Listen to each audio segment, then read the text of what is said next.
मंगलवार को चमेली देवी स्कूल का वार्षिकोत्सव राग जीवन का संगीत थीम पर आयोजित हुआ। कक्षा 3 से 12वीं तक की गर्ल्स ने इसमें हिस्सा लिया और कई शानदार कार्यक्रम पेश किए। छात्राओं ने नृत्य और नाट्य मंचन कर अपनी प्रतिभा की बेहतरीन प्रस्तुति दी। वहीं प्राचार्य श्रीमती संगीता पोद्दार और उप प्राचार्य श्रीमती सुगंधा बेहरे ने आमंत्रितों का स्वागत किया। चेयरमैन पुरुषोत्तम अग्रवाल ने स्वागत भाषण में अतिथि शैलेश लोढ़ा को मल्टीपल एक्टर बताया। विद्यार्थियों की सांस्कृतिक प्रस्तुतियों के लिए कहा कि पूरे देश का नॉलेज फाउंडेशन स्ट्रांग हो, यही हमारी मंशा है। इसीलिए LBF बुक सीरीज में नित नए वर्जन लॉन्च किए जा रहे हैं।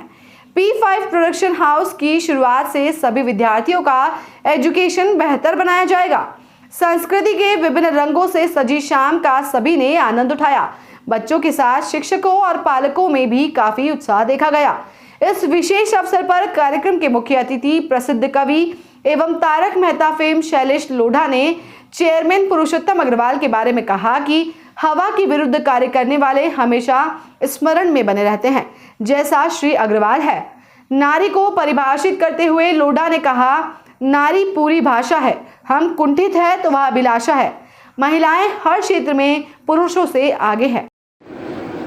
कई मल्टीपल आर्टिस्ट कलाकार हैं, चाहे वो एक्टिंग का मसला हो, चाहे वो काव्य का मसला हो, चाहे कविताओं का मसला हो। और मैं जब टाइम मिलता है मेरा सबसे प्रेफरेंस चैनल तारक मेहता का उल्टा चश्मा है। और पिछले 20-22 साल से मुझे लगता है तारक मेहता कंटिन्यू चल रहा है और काफ़ी पॉपुलर है, सभी कलाकार पॉपुलर हैं। मेन इनका जो आर्ट है 20-22 साल से लगातार चल रहा है। वाह भाई वाह, काफ़ी भी देखता हूँ कभी कभी। और इनको मैं पिछले 2-4-6 महीने पहले एक इंटरव्यू में मिल भी चुका हूँ।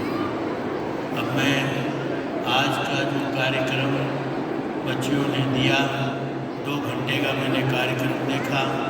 ऐसा सौम्य, सुंदर और शानदार कार्यक्रम देखने को मिला।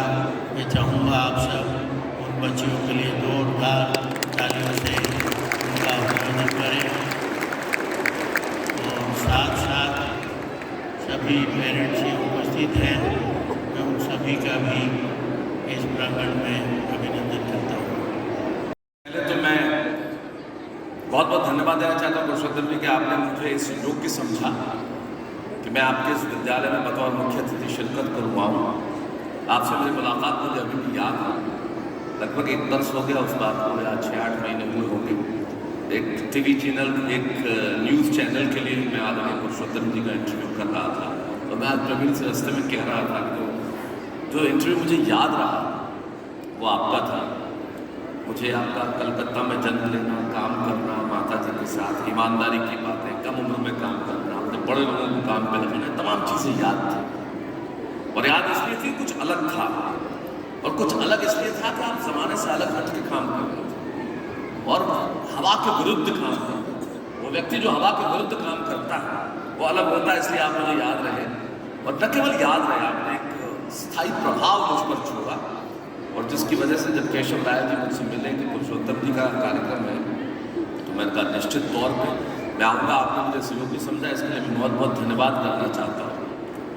ये बच्चियों का स्कूल है, मुझे बताया गया, तमाम बच्चियों ने बड़ा शानदार काम किया है।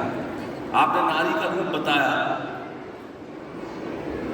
मैं सिर्फ 4 पंक्तियों से अपनी बात शुरू करना चाहता हूँ कि मेरी निगाह में आखिर बेटी है क्या, जिनके बीच में मैं खड़ा हूँ। एक ट्रेन में एक दंपत्ति जा रही थी, पति पत्नी बैठे हुए थे। इस बात के मर्म को समझिएगा, जितने पेरेंट्स यहाँ बैठे हैं, जितने अभिभावक यहाँ बैठे हैं, वो इस बात के मर्म को भी समझेंगे। जब दंपत्ति जा रही थी, बैठे हुए थे, उनका एक जुड़वा बच्चों का जुड़वा था, एक लड़का था, एक लड़की थी, और दोनों बिल्कुल समान, दिखने में एक जैसे, कोई फर्क नहीं कर सकता कि ये अलग अलग दिख रहे हैं। और वो पिता की गोद में थे, दोनों कुछ बिस्किट था पिता के हाथ में। तो सामने एक यात्री बैठा था, उसने उत्सुकता को पूछ लिया कि आपको पता कैसे चलता है कि ये लड़का है, ये लड़की है, कौन क्या है, एक जैसे दिखते हैं? बोले ध्यान से देखिए, ये पिता की गोद में है, पिता के हाथ में बिस्किट है, दोनों बच्चों के हाथ में बिस्किट है। वो जो पिता से बिस्कुट लेके खा रहा है वो बेटा है, और जो पिता को खिला रही है वो बेटी है।